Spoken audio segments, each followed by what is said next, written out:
Thank you for tuning into this USD 1013 Board of Education review. This review is from the meeting that occurred Monday, August 8th at Sabetha Middle School Commons area. We had a few amendments to the agenda. Under the consent agenda, we added the acceptance of an anonymous donation for $1,180. And under contracts, we added Brad Brocksterman, Axtell High School girls basketball head coach, Kristen Strothman, Michelle Kohaki, Axtell Co-Forensics, Aaron Duryea, Axtell PLC leader. We learned later that that was a mistake, and we're going to correct that at the September meeting. Jason Tynan, 80% of the Axtell AD position, and Katie Salmon, 20% of the Axtell AD position, and Trevin Edelman, Sabetha High School Ks. The board then approved the agenda as amended. We moved on to item number 2. We had a number of individuals from the public who spoke in regard to item number 6, the LifeWise program at Sabetha Elementary School.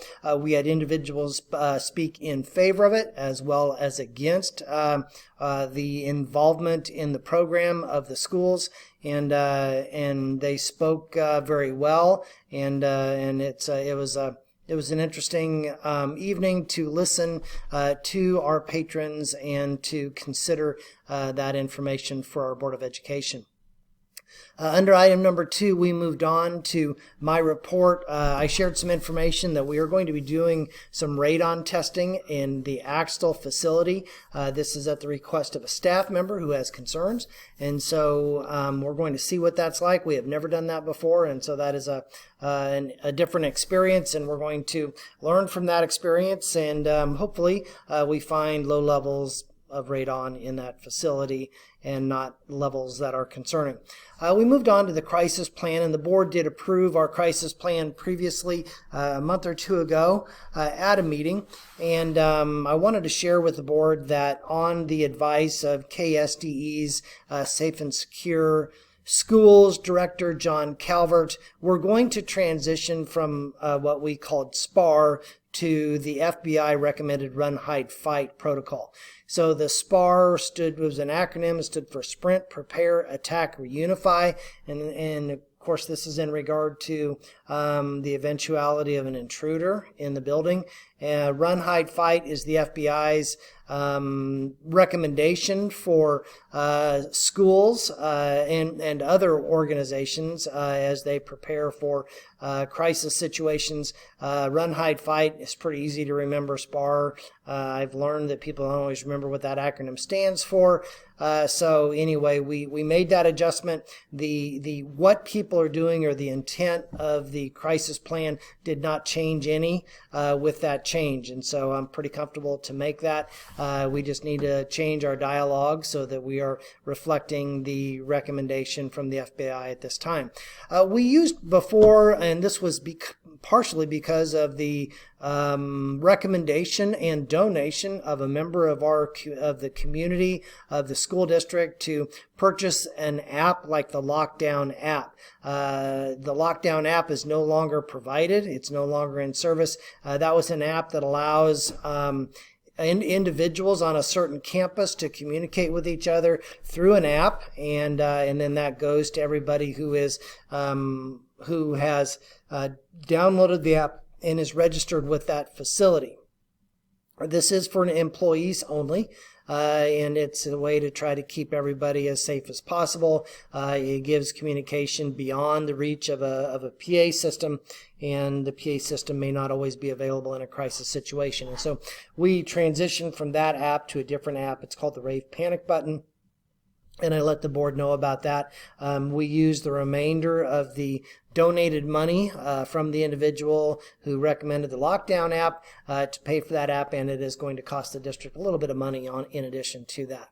The board then approved the consent agenda as amended and moved on to item number 4. Alan Schmitz was here with AHRS to talk about our remodel and new construction update, and there have been some frustrations with getting some supplies in. One of the areas that's really frustrating is the unavailability of rooftop units for heating and cooling system. So we intentionally left the window air conditioners in Sabetha Elementary School. because of this eventuality, and hoping that it would not be an issue, but apparently it is. We have 19 rooftop units for our classrooms in both major wings of Sabetha Elementary School. We have 3 of those units that have been delivered. And so that is probably not going to get completed before we start school with kids. And we're scrambling with a couple of other areas. The Sabetha Elementary School kitchen equipment. We have experienced a delay with some framing at Axtell.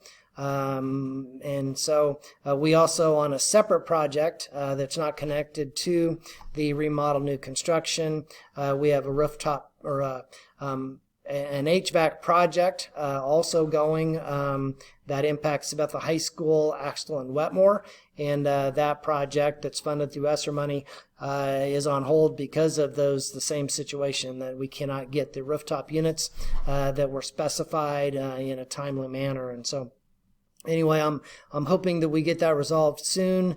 Of course, we've known for some time at Sabetha Elementary School that the windows and the siding were not going to get done that part of the project until after kids start. We're anticipating work on that in September and October, and we're just going to do the best we possibly can to continue to provide a great education to kids. We're going to be inconvenienced with some adjustments to where we're providing that instruction as the contractors finish up the project in all areas of the district. So anyway, it's exciting to see things coming together, and there's been a lot that's been accomplished, and I'm looking forward to when we're finally able to be done with the project. The new construction at Sabetha Elementary School is not scheduled to be completed until around the first of the calendar year.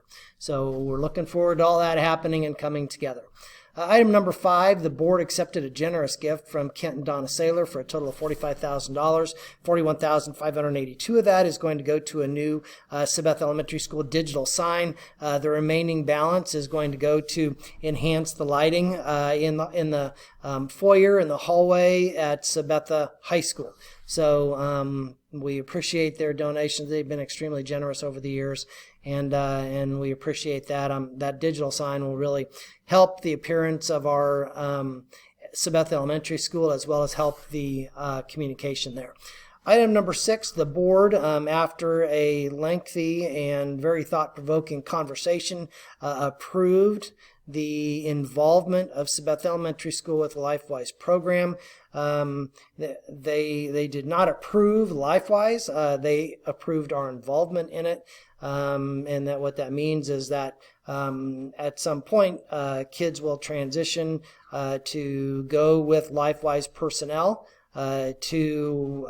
if parents sign them up to receive that, to receive a character education program that would be off campus for a portion of time. And so time is a consideration there for any loss of instruction at Sabetha Elementary School, but they indicated that they want to move forward with giving that program an opportunity to see how it can benefit the kids. And of course, it's all driven by parents who would volunteer to have their kids be involved in it. So there's a lot of details that need to be worked out about that, and so we're still working on those details, and we'll continue to work with the community members who are part of the LifeWise committee who are getting that going in Sabetha. Item number 7 is the needs assessment for the budget. This is a new requirement by the legislature. This is all information that we have shared with the board in the past as part of our accreditation process. We haven't shared it necessarily as part of our budgeting process, but the new legislation requires that is a part of it. And then this information will be posted on our website, so I believe it's posted at this time. And I'm doing this recording a little bit later than usual. This is Thursday. I usually get this done on Tuesday. There's been a lot of things going on with the beginning of school, especially with construction projects, and so it's a little bit later getting this out. So the needs assessment is supposed to look at how we're budgeting items. Are we getting kids to achieve at a certain level on state assessments? and that's what it's about. And then there's questions that the board has to answer, like when will kids be at the proficient level on state assessments? What resources do you need to get them to proficiency? Of course, I'm a little bit sensitive when it comes to the budget, because we all have ideas of places where we want to spend more money. The question is, where are we going to take money away from in order to divert that money to something else? And so that is always a challenge, to know who is going to give what up in order to provide more resources somewhere else. I do think that we need to do a better job than we have been doing with state assessments. I believe that in all areas of our district, not only our district and our state, but our nation has lost considerable ground in the last couple of years. I think that consistently across the nation, we're seeing an increase in disciplinary issues. We're seeing a decrease in assessment scores, including state assessment scores as well as the ACT scores. And so those are all areas that are going to need our attention, and I'm convinced that we can make a positive improvement there. COVID can't be a scapegoat anymore. We have to take ownership for what's going on in our district, and we have to see that we're doing the best possible job we can. So a little bit of information like that. Like I said, that information will be posted on our website. The board did approve the Code 99 for publication. This is what has to go into the newspaper as part of our budgeting process. There's a number of things that are required by law that we have to do with our budgeting process. But this information is good information. Our mill rate has remained relatively flat. In fact, we dropped our mill rate on capital outlay by $0.5 mil this past year for the upcoming year. So we have reduced that. General fund, we're required by law to levy 20 mills, and then that is considered to be state aid when it comes back to the district, even though our local taxpayers are paying a large chunk of that. Supplemental general, 16.15. So between our operating expenses, we have increased about 1.9% from last year to this year, and I think everybody can realize that with increased cost, with the cost of living, with paying utility bills, with paying what it takes to try to staff our buildings, with employees, the 1.9% is a very small percent increase, especially as we look at the cost of living increase from last year to this year. So anyway, I'm pleased about the capital outlay. We were able to drop that a little bit. We have been talking about that, and we followed through with what we said we were going to do with that rate. And then we have the debt service. This is for the former USD 441 area, 5.62 mils, and with that should be paid off in 2026. And so I'm excited about that nearing, that tax levy nearing an end. The revenue neutral document for publication. This is something new that the legislature passed 2 years ago, and the premise of revenue neutral is that I guess that we should not be increasing our revenue as a district. If you do increase your revenue, you are going to have to post notice to community members, like in the paper, and then they're also going to receive a mailing reflecting that we are increasing revenue.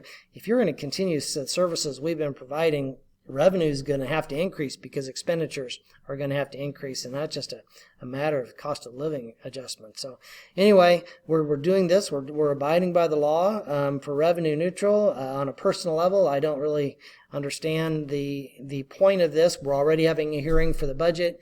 We have to have a hearing. It'll be at the same time for revenue neutral. So anyway, we are complying with the law. I struggle to see the relevance of doing that. Like I said, that's a personal commentary. Item number 10, the board went into executive session for 5 minutes to discuss personnel matters, and we came out of executive session and we adjourned. Thank you for your interest in USD 113. If you ever have any questions, please do not hesitate to give me a call. Thank you.